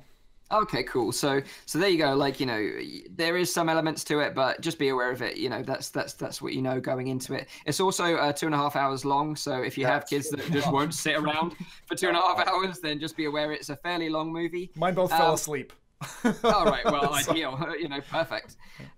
So you can also see the movie in 3D and 2D, and it's actually one of those rare movies that I would actually recommend you see it in 3D. 3D really adds an element of depth to it, in my opinion, and some of the scenes look incredible. If you can see it on an IMAX, go and see it on an IMAX. Yeah, great recommendation. Yeah. I do want to say though, like I love 3D as well, but let's say if you have been to 3D movies before and you like that slow pace, let's say Hobbit style, where you just look at the landscapes, everything is like really nice and like in depth. Like Ready Player One is a super fast movie, so if you are if you watch that in 3D, well, it's pretty. Let's say it can be intense for some people. Yeah, the 3D was well done though, because I recently watched Black Panther in 3D, and I thought the 3D was awful. It took me like 20 minutes of trying to adjust my eyes just to try to figure it out. I don't know what kind of 3D that they showed me there, but it didn't feel like 3D at all. It just felt like something really weird. I find the key for that, Rowdy, is if it's animated, right? If it's started on a computer, then they animate it into 3D. Like I find Avatar, How to Train Your Dragon, all that kind of stuff works really well. I've seen other things as well that were like less animated, like Transformers as well. I watched that one in 3D, and I thought it was really nice. Which one? Yeah, Dredd is a great 3D movie. The Judge Dredd movie. Oh, Judge Dredd. Are those not both like super CGI though? Because I would have thought that Dredd. Like when you said Transformers, you meant the human sequences where there's people. And you're saying those were still okay. The entire movie. Right. With Black Panther, there's also a lot of CGI, but the entire movie, I was like, oh man, there's something weird about this 3D that I'm not used to. Well, with this movie, indeed, with Ready Player One, I thought the 3D was amazing. The moment that I put those glasses on, I immediately felt it was different. Yeah, but it's also like, I think, let's say if you are a VR enthusiast, then you want to see it in 3D because it also gives you that extra vibe of what you experience usually in VR as well, Like looking at it on a flat screen can be a little boring then. Yeah. Like overall, I really enjoyed the movie. I think it's a great movie. It's just that, but it's of course Ready Player One. It's so packed. Like these 2 hours are still too short. It's like it's like full of this is one of the fastest movies I've ever watched in my life, where everything goes flashing by and it's like, oh, but wait, what did I just? Oh, okay, So. But I don't know. I enjoyed it. It's like a summarized version of Ready Player One, I would say. It is. And the thing is, like when I walked away, and this is all spoiler free, by the way. I thought it could have been 3 movies, a bit like the Lord of the Rings trilogy, right? I think they could have broken each movie down to the 3 keys. Oh my! And that would have made sense. They could have really fleshed it out a bit more. But same as you, I thought it was really enjoyable. Like I'm a really big fan of the book. Like I've listened to the book and read the book numerous times. And I actually found, funnily enough, watching it a second time was way better than my first viewing of the movie. So, that's an interesting take on it. I do have to say that I found the character development a little bit lacking. Yeah, before we go into the details, I'm curious what you guys would say about the film, either giving it a rating or, how would you describe it to a friend? So I would say it's just a highly enjoyable movie for the whole family to enjoy. It's got that Spielberg magic to it. He's got this flair about telling a story and condensing a really complicated story into something that really makes sense. And it's got some of the most amazingly visual segments to the movie that you've just never seen anything like it before in your life. I fully agree with that. But also, I agree with the best movie I've ever seen. It's great, but like Rowdy said, there are some real bits where you feel the character interaction is severely lacking, and we'll dive into a bit more of that, I think, in a bit. But I would say that if you haven't read the book, I would definitely go and check it out, the book. If you don't have time to read books, because I don't really have time to read books, check out the audiobook, because it's narrated by Will Wheaton. He does a cracking job of narrating the book, and he makes it really exciting and interesting to listen to. So check that out. So I think it's on Audible and it's iTunes. About 6 hours or so it's easy enough to crack through. It is, and it's great. So if you like the movie and you want more, check out the book, because you'll love it. You want the full story.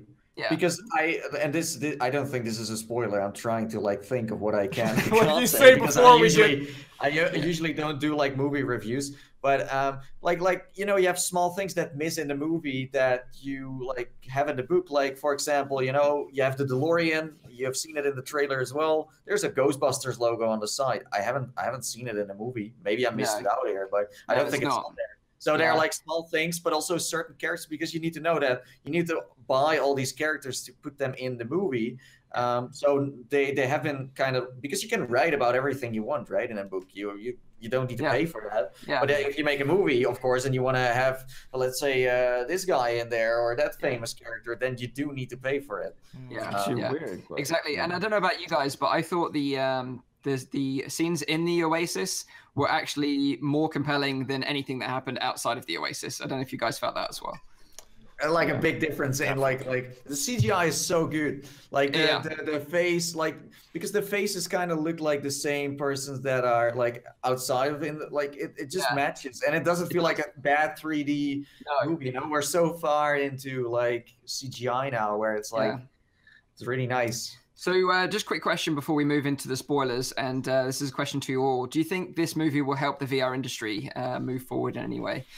That's one of the things I actually agreed with my wife as we were leaving it. So I'll give my impression of it as well, just on the front. So if I was to give it a number on like a 10-point scale, I'd probably say 7 out of 10. If it was a 20-point scale, I'd say 7.5 out of 10. I think it was a really good roller coaster, as Nathie said. It's fast. And it's quite well detailed. The book side of me was a little bit like, okay, lamenting certain pieces and certain characters who, of course, I think there was a Morpheus effect in there. I'll describe a little bit later in more detail. But I think overall, if you're a gamer, whether in the cinema or outside the cinema, you should see this film. I agree with you guys. The 3D effect was really solid. For as many as visual elements were on screen, I didn't find anything wrong with the 3D effect. I thought it was. I saw it in Real D 3D with my whole family, and they actually do have kid-size Real D 3D glasses that fit them great, which was great. That'd be great for my small eyes, right? My IPG. Me too. Like, I need those. They're funny. I'll pull them out in a second. But I do think that overall, I've never seen so much IP and crossover in a single film. It's a really like, I can't say that I judge this in the same way that I judge like The Matrix. It's the first film I've seen composite so many threads together, and I gotta take my hat off to Spielberg. He did a great job of turning, as you said, Mike, what is a relatively complicated book and accordioning that down into this package. I was impressed by the efficacy with which he brought that film to life. I agree with that. I agree. So overall, I think we all agree that we recommend the movie to go and check it out. It's a thumbs up. Thumbs up from us all. You know, like from VR industry perspective, we'll have to see what the impact is going to be. I think it will have its positive effects, and I'm very proud to say, like, hey, we finally got a VR movie. Like, it does feel like I'm a part of it, and it feels like it's a part of my life as well in a way. Like, this movie, it's like a pretty big step, I would say. And all the stuff in there as well. You know, we have seen all kinds of VR gadgets getting used in there. From let's say haptic suits to things you can walk on. Like, that's all gonna happen. So I'm like, I got even more excited for what I'm actually like waiting for at the moment. You know, so I think I hope that people will not only look at the movie in a way where it's like, oh, they put some goggles on and there's like a world living in there, and they don't really realize that, because that's what I noticed that a lot of people after, because I went to the premiere in the Netherlands, the first like screening there, and then after the movie, people said to me like, yeah, I liked it. I would love, like, if this could be real and I could be in the Oasis. Like, Join me. Join me. Take my hand. Let's go deeper inside the rabbit hole. I told one guy who was like a big fan of the book, and I told him about like VR chat and those guys. He said like, oh my, like you need to come by at my office and you need to show me, because this sounds like, so people don't really know what VR is, so they watch the movie, but they still don't. Yeah. Like still don't get VR. Like it's an actual thing, you can buy it in a store, you know?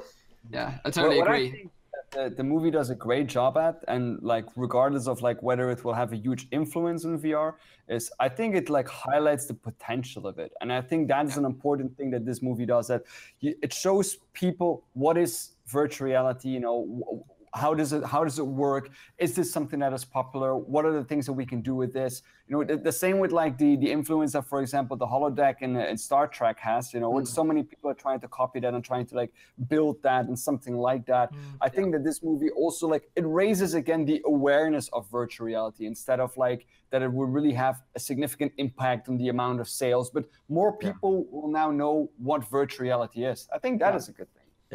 I agree.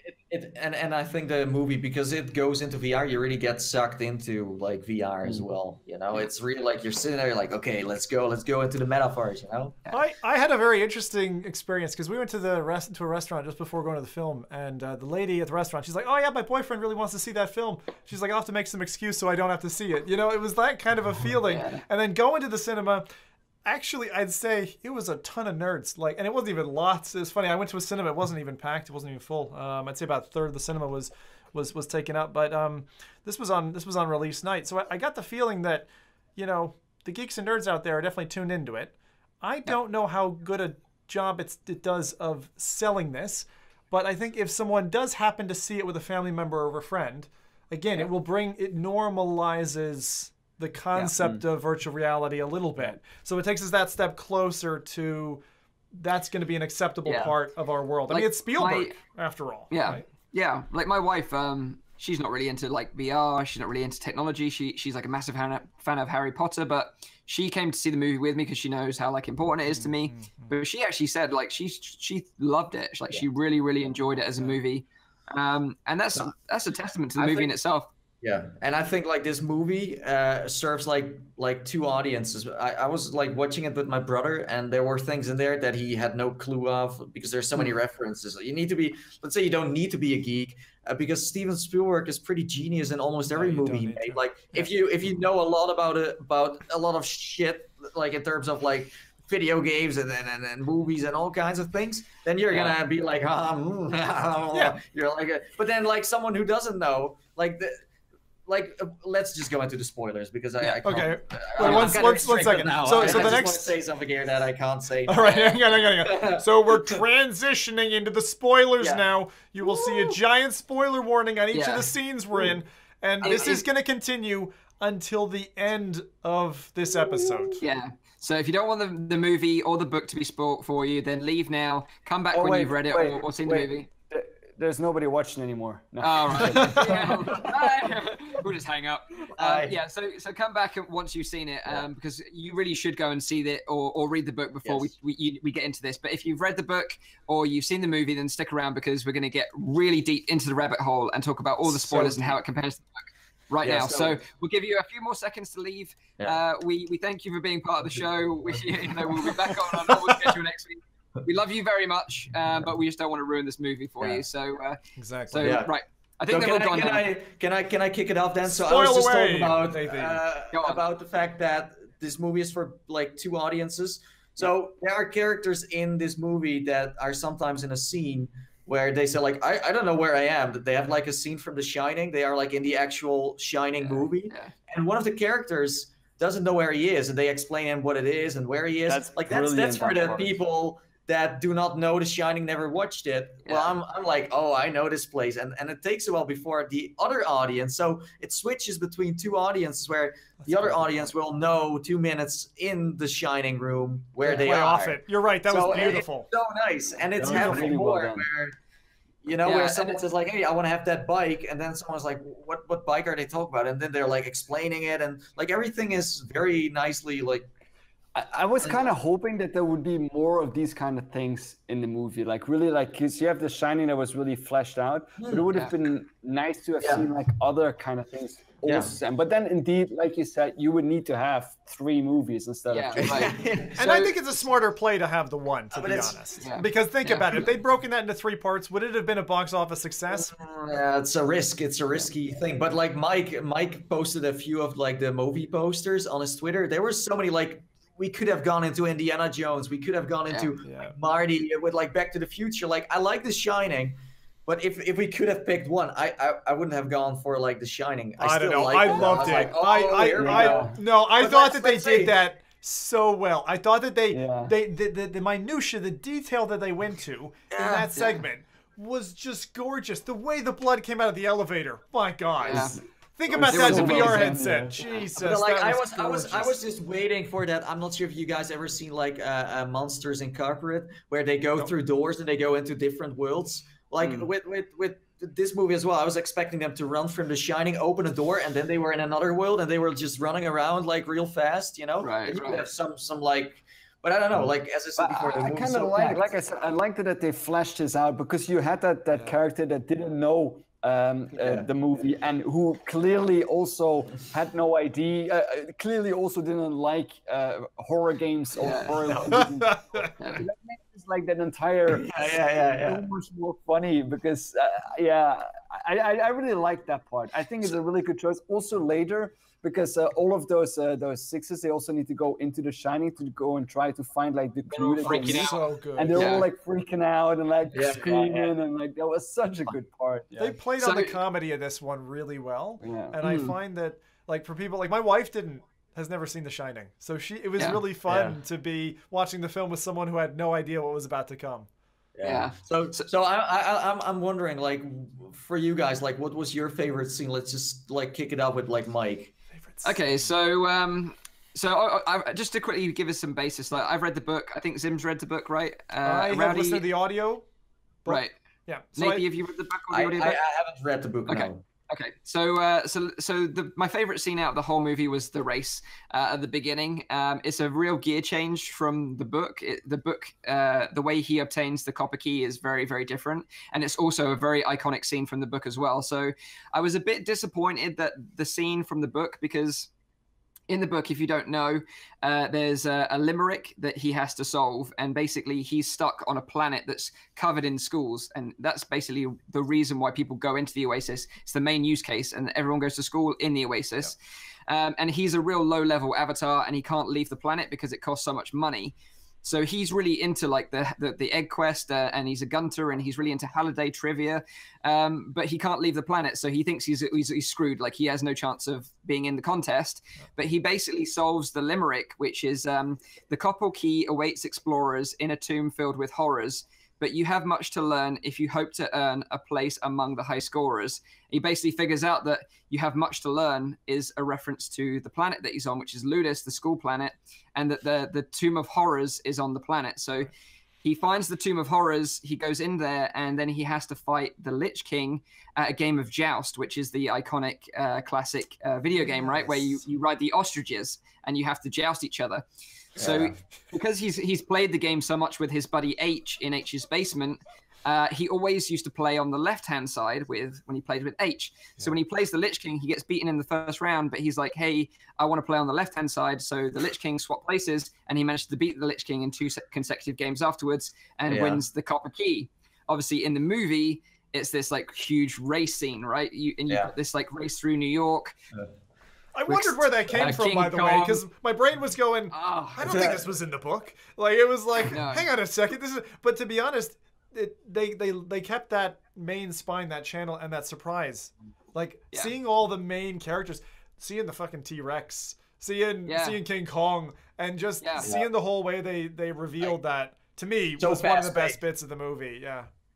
Super fast. So that was like your favorite scene, the one where he was doing the race. Like the first time he was racing, or the second time? Both. They're both brilliant. I think the second one is also very special. It's very funny how that, the way they animated it through the floor, incredible. Oh, incredible. So nice. I was like, damn, guys, whoever's your special effects people, Like, and this is legit. Just to give you a couple of Easter eggs, like if you missed it in the movie, you've got like iconic vehicles in there from like Mach 1 from Speed Racer, the A-Team van, Mad Max's Interceptor, the red car from the horror movie Christine, the Formula One car from Pole Position, the game. You've got so many references in there, and also obviously Artemis, her motorbike. All of them. Her motorbike is the iconic motorbike from the anime Akira. That was so you got obvious. Tons of references in there. So nice. Zim, what was your like favorite scene? We actually already talked about it. The Shining. The Shining. When it switched to The Shining, and the second the door opens and the blood's flowing out, I was just like, yeah baby. Like. Did you see that like movie grain, that effect over like the scene, and they were like so bright in that scene that like all matched together, where I almost had the feeling they used like the old scenes from the movie and they put them in there. Well, they were all like CGI, right? I don't even think they were real. I'd have to watch it again. I didn't see that. It looked so like CGI. Like nowadays is so sick. I mean, that's the thing. I mean, the beauty of it, right, is when you see CGI now, you know that within like 10 to 20 years, that's what we're going to be having in the headset. You know what I mean? Like, it's like that's what I was like. Give it to me, like all these effects, like how someone comes alive in front of you as a character. I was like, oh yeah, please. And like, Rowdy, was your like favorite?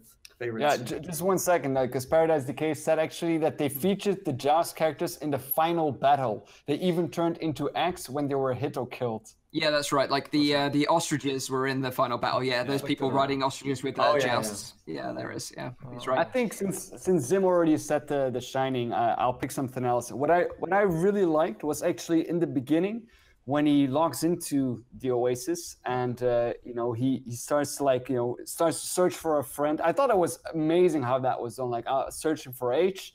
And then, he started like hooking up. You got like a phone line basically that he could talk to. And you could see H was on Planet Doom, I think it was called, right? Kicking ass. He was like shooting everyone and like shooting things and like collecting the coins, that kind of stuff. I thought that scene was freaking awesome because you also got introduced to H, to like the other two. I don't know how the other guy is called again. Like, that's where the first person was like, you were actually like almost like in the headset playing at that moment. And then that guy with the cigar who was also that's from StarCraft, by the way. That's Jim Raynor from StarCraft. It was just which so I think was freaking awesome how they did that. Like just like the connecting, the finding friends, which we do a lot. For example, you guys remember when we played Rec Room? Like we tried to find each other, this kind of stuff, and then what are you doing now? I think that was because it was so relatable to what I would do. An additional thing, Rowdy, on top of that, because the friend connector is awesome. I agree with that. The exit. When you get out of the Oasis, the way you disintegrate, the little pixels or whatever it is, that was so cool. Yeah, that's cool. But as Rowdy said, like it's like almost like an introduction to the Oasis, where it's like, hey, if you want to ski on a pyramid, you can. If you want to be in Minecraft, if you want to skydive now, then it's fine. Like my favorite, the Minecraft scene. That was surprising. Yeah, like that was almost like the first thing you see. Like, okay, so I'm now getting bombed with Minecraft in the first few. Do you know what that is, minutes, by the way? That was a piece of the Lord of the Rings, and it's a Minecraft project that's been running for years and years and years. They're trying to make of Middle Earth, and there's this giant thing that you can visit. I've visited it before. It's cool. You actually have to take a test to be able to even visit. You have to pass this test to even get onto the server. It's crazy. So go on, Nathie. What was your favorite scene? So for me, I want to cheat a bit here because I got two scenes. The first one is they are tricking the corporation dude. How is he called again? Sorrento. Yeah, so they're tricking him that he's in VR, but he isn't, and then they're like, he is in VR in his office, but it's like a double like layered Inception, thing. Basically. Yeah. So and then like he's just sitting in a chair and he has like a pistol in his head and it's like you need to. And then he's looking like this, and then they're like sitting in the back like this is just talking and like on the computers. That's like so funny. Like he just realizes like but that doesn't make any sense. There is no back door. And then he takes it off and he's looking like. But there's nothing there, The best part of that is when he starts like feeling on his head, like don't. Yeah. So you just see him touching the object, and the second one was like also like I think I liked the mind fucks the most, where like that scene happened, but also the one where Parzival got like his first key and he's now very famous and he goes into that big book store thing, and then like he's getting dragged by a character. He's like, yeah, you need to hide because you're famous now and you need to be careful, and then he gets dragged into like a hollow wall or something and no one can see him anymore. And then okay, how do I explain this, guys? So basically, like Artemis is dressed up as Goro from Mortal Kombat, drags him into this room, and then does like a scene out of Alien where like a chest burster comes out, and she's like, and it's just a disguise, and she's like, let's chuck some Clark Kent glasses on you, and then you can go into a disguise, and then no one will recognize you. And they can search the journals of Halliday together. But if we're talking about like second favorite scenes, like the Distracted Globe was such a great scene. Like where they start. What is your third favorite scene? No. Well, the movie. But, like, the whole thing was pretty cool, but like the distracted scene, the distracted globe where they're in the nightclub together, and then they're sort of doing the John Travolta dance moves, Saturday Night Fever stuff. Yeah. Oh, that was so cool, so cool. And like just as a little Easter egg there, like when they get attacked by the Sixers in the distracted globe, Artemis pulls out a gun, and it's actually a pulse rifle from the Aliens movie. That's so freaking cool. I love those little bits. Oh yeah.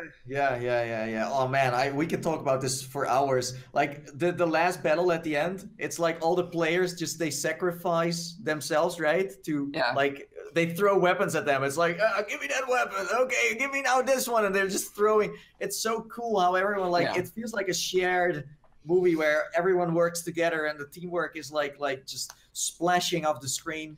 But like I think it's good that we talk about like the characters. Like I just didn't feel the outside world that much. Like it was kind of I don't know, a little boring, a little gray, a little. But was that intentional? I just that's probably where I stand on it. Was the intent of the movie to make the outside world seem dull? No, because it reflects what they start the movie off with, which relates.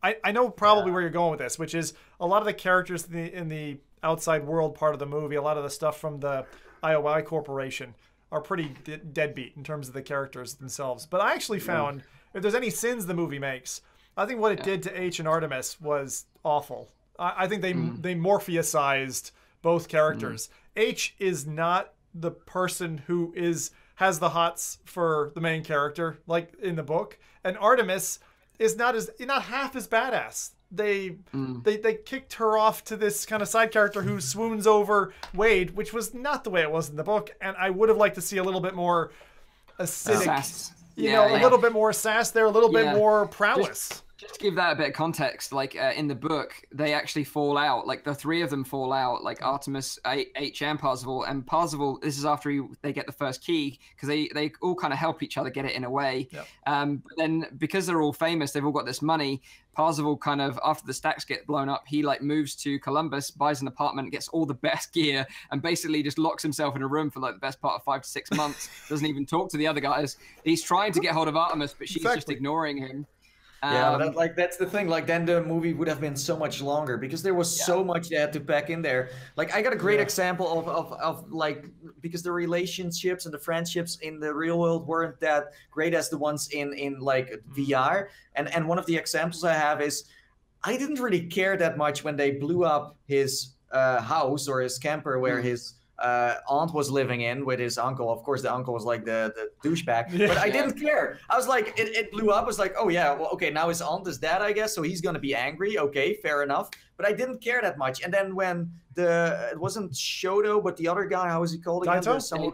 Dato. In VR, when he sacrificed himself, I felt sad, and it's the same for the Iron Giant, where I was like, oh no, why? But in real life, with his aunt, I didn't care. I didn't feel anything. And usually I'm pretty like the emotional guy, I can leave a tear. But so in the book, like they do play on the emotional and the real side of it way more. And like actually like Dato actually gets murdered by IOI. Yeah, I was like, why did they called Shoto Show, which they did, I don't know why they did that. I guess for character differentiation or something.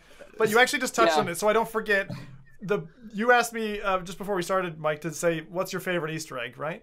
Mine was the Iron Giant, Terminator 2 Meltdown. Yeah. The hands sinking into the lava was awesome. My wife was like, "What was that?" I was like, "Yeah, it was. It was the thumbs up going into the lava. It was great." So. Yeah, totally. I just realized that now. Yeah, and we're totally forgetting to talk about the Skull guy. Who was he even in the book at all? I don't think so. Yeah, so iRock is in the book, and he's actually plays a bigger part in the book. Like he's actually part of the group. Like I totally initially in that because H like has this basement, right, which is like filled with like trivia and arcade machines, and he invites everyone round. And iRock is part of one of the characters that comes over, and he's like he says he's a gunter, but he's like a real douchebag. No one really likes him, and he just plays this kind of character on the side. So they're not really friends in the movie, but they're more sort of they know each other better in the book. Yeah, we got a few comments from the chat as well. We have Fluke Roji saying the main problem I had with the film was IOI. They turned them into pantomime villains. Yeah, it's true. But they were okay. I thought they were okay. They were okay. The only thing that I didn't believe was the main character when he catches Wade up at the end, has the gun in his face, and he doesn't pull the trigger. Yeah. I was like, that wouldn't have happened. The guy would have just blown his head off. Like that's what would have happened. Yeah. And then PD says he has a question for us. What real life item or icon would you like to have if you were in the Oasis? And what would you do? Yeah, Easy, they had the some coin. funny. I want the extra life coin. Yeah, that was awesome. They had some funny items in there, like the holy grenade. I think was it from Worms or no. That's Holy Hand Grenade of Antioch from Monty Python. Yeah, like I was waiting. He said like, yeah, I'm gonna use the holy grenade. I was like waiting for that Worms moment, but it was the Worms. Yeah. So just talking about the items, like the one item that I really liked from the movie was the Zemeckis cube, and that was the Rubik's cube, and they call it the Zemeckis cube because it was Zemeckis that made Back to the Future, and in the movie it rewinded times back to 60 seconds, and then this tune played. And that obviously sent the time back 60 seconds so they could escape the distracted globe. So that was a really, really cool item in the movie. So I would choose that one. That was a cool one. I was really confused by that. So was the thing in the Back to the Future series that they, instead of calling it the Rubik's Cube, they called it the Zemeckis Cube? Zemeckis Cube, yeah. I never caught that. Yeah. Okay. And also, like, talking about the extra life, because that was your favorite item, Zim, like, in the movie, obviously, he, Parzival bets the curator that Kira is referenced only once in the whole Halliday journal, and the curator's like, I'm sure that's not right, and they bet some money on it. He gives him a quarter, which is the extra life. In the book, Parzival actually discovers a Pac-Man arcade machine whilst he's doing his adventures, and on the arcade machine, there is a quarter, like for the next player that would normally be there. Like people put their quarters on there for the next game to secure the next game. And he tries to take it, but it's stuck on the machine. So he's like, okay, that's weird. He plays a perfect game of Pac-Man, and then that quarter slips down and actually falls into his hand. And then he can't look at it. He can't do anything. It's just in his inventory. He doesn't even know what it means. Okay. I thought that was really well done, by the way they snuck that in. I think the shop where he went to, where you could buy all the items, was pretty cool, and also the costumes and stuff like that. If I could pick an item that I have seen in the movie, I would go for Claptrap, because I saw Claptrap in the corner from Borderlands, the robot. Was he? The annoying robot from Borderlands, so annoying. as like a sidekick for just a while, would have been so funny. Yeah. So one thing I didn't like, and this happened at the very end. If I can just. Rowdy's got to still say his item. Sorry, go on. Yeah. Go on, Rowdy. I was wondering, like, we're all VR YouTubers, and not a single one of us says, I want the virtual reality system. I was just about to, yeah. That's the item that I want. Like, I want that virtual reality, full body tracking kind of suit with motion and everything. Yeah. Ooh, yeah. Oh, yeah. What was it called? The ZX1 or something? Yeah, the boot suit, the Z1, the X1 boot suit, I think it was called. Oh, yeah. Like combined with the treadmill, oh my! Like the treadmill was so cool. In like 5 or 10 years, we're gonna have that. When he had the top-down view, when he was doing that little warm-up at the beginning, running in all the directions, that was so freaking cool, man. Really neat, I'm religiously against the fact that they put the Infinideck or whatever it was product in the film. Why? Because they make it look good, and having used one. It does not feel good. Do not buy one right now, okay? It feels so abnormal. Also, like, well, the main problem I have with that, like, you know, you can walk and stuff, but the things like you don't like stairs and like, you know, uphill and downhill and those so much that doesn't kind work. of like other kind of feedback. Yeah. So but anyway, other discussion. So I think we're like running out of time a little bit, and I'm pretty sure we could talk about this for hours. So I just want to sort of narrow it down to one final thought on the movie. So I just want to kick it off with this one final thought of mine, and that was that at the very, very end, they say that they wanted to turn off the Oasis on a Tuesday and a Thursday, and I just thought that was ridiculous. I would never want that to happen, because the number one use case for the Oasis in the book is that it's an educational place to go. You know, everyone goes to school there, so it would just be impossible to turn it off on a Tuesday and a Thursday. So it didn't really make much sense in my mind, but that was the one thing I didn't particularly like about the ending. I think the message is pretty powerful in a way in the movie, at least. Yeah. No, I thought that message was completely wrong, because the thing I got from that now, I got a girlfriend now, so I'm turning off the Oasis Tuesday and Thursday. Yeah. Fuck you all who don't have girlfriends. I'm all right, lads. That stuff. But I do understand why they did that. Maybe, I don't know. Maybe they're like afraid everyone is going to be hooked to VR soon. And it's a message that real life is also very beautiful in a way. You know, I like. Do you think people would be happy if they would turn out those servers off Tuesday and Thursday? Rowdy, listen. I will face you with the biggest challenge ever. You could rub Mike's head. You know, his nice bald head in real life and do that and feel like everything. Or you can do it with that suit of yours. It will never be the same. Never be the same. That connection you feel when you it's like his head is almost like an Easter egg by itself. If you touch it, you can feel the energy flowing inside yourself. It was the egg from the movie was modeled on my head. It's just true fact. I know, like I've seen actually a pillow version as well. I think that movie will come out later. But stay tuned. Yeah. So there we have it. Anything you want to add to that, Zim? Anything you want to final thoughts? God, I think that you know, in terms of how the movie ended, it did feel a little bit like a parachute. Like they were kind of like popping a safety parachute to say like, here's a dystopian future. You know, we don't actually think that everyone should be in VR 24/7. The number one thing I'd say for me that I had like bugbear with the film, which is something that my wife only mentioned to me afterwards, which was in one of the trailers, was first off, I'll say the massive battle. I wanted to be part of that. It really made my battlefield blood boil again and say, I need to be doing this in VR on huge scale with like hundreds of players. We have to get there. We have to get there. Please, developers, do that at some point. You know, kumbaya and whatever you need to do it. Just make that happen. But the thing that was really funny was when you see all the people running down the road with the guns and they're actually the Master Chief or whomever character. Yeah. It's like, that's totally unrealistic. Half of them would have been hitting walls and stuff. That just doesn't make any sense at all. So that was. But I think all in all, just to sum up my views of the film I think it was really a good thing to happen at the right time. I know the last kind of even year, I'll say, was a bit of a lull. This is not a bad punctuation mark, but to answer your question you asked me originally, Mike, which I never actually ended up answering, is this gonna push the VR market forward? No, but it's not a bad hurrah. It's a nice little hurrah that just kind of is another punctuation mark on the right road. Go on, Rowdy. You've got something to say? Yeah, the thing that Zim said about like the where they put like the headsets on, they're running around the streets, that is unrealistic at this point. But I do think that at a certain moment we might be able to do that. It's a fair point.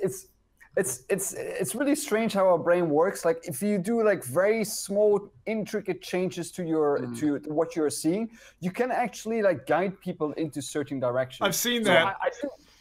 I've seen experiments doing that as well. It's really crazy, and I don't know if we'll ever get there. But I want to rule it out completely. Well, you're referencing there was a Vive experiment which I saw, and I think we've seen the same clip where there was a guy in a space, and they were like, "Can I fool this player to stay in the same box by changing the corridors and slightly changing?" And they were able to do it successfully. So I think that's that kind of movement system. But you said it actually, Rowdy, as what you wanted from the thing was the headset. This kind of idea of a pass-through like lens where you can see into the full world and you can actually see what the player's seeing through kind of like a reverse screen effect, so someone could look at your face and be like, oh, he's in Quake right now. That is really cool. I'd love to see a headset like that. Yeah. What I felt the Go on. most, by the way, at the end is like when they, they found all the keys and everything is over, and they come together and they meet like the brother of like the person who invented the VR Oasis. It's like, they introduce him. Oh, he's like, oh, I know you. You're, what is your real name? Blah blah. So I kind of felt like we, as a group as well, we're kind of like the not high five because we're with high four. Sounds kind of dull, but I did feel like soon. Like people like we're going to be in VR, and if we keep on doing our YouTube channel stuff as well and it becomes bigger, maybe we'll have that moment where it's like everyone knows you in VR, and then it's like outside, oh, so you're that Nathie guy. Yeah. You know what I mean? So I kind of felt that. I'm like, yeah, this is gonna happen. Where it's like, hey, Mike, oh, you're that walking pillow. Oh, no, and this is your real version of you. Okay. Yeah. I hope that does happen in the future. Yeah. So I just want to round up this week's show with something that one of our fans has submitted to us, and that is a riddle for you guys to solve. And maybe if you solve this riddle, then maybe we'll give away something. I'll figure something out. So if you solve it, we'll pin him. Do that. Pin him in the comments if. Yeah, we will. So this is from Megan Mason. She's a fan of all of ours. She comments regularly on our stuff, and we really appreciate her support. And this is the riddle that she's got. So she says, in the white and wind, 4 cars lay still. The chase is what encouraged the thrill. Though held behind bars, they are not tribal. A man and a buck wait your arrival. On his person, the ruby key will be, and through clenched brown teeth, he will proclaim, I am free. Who is she referring to? So can you read that one more time, Mike? Yeah, sure. So, in the white and wind, 4 cars lay still. The chase is what encouraged the thrill. Though held behind bars, they are not tribal. A man and a buck wait your arrival.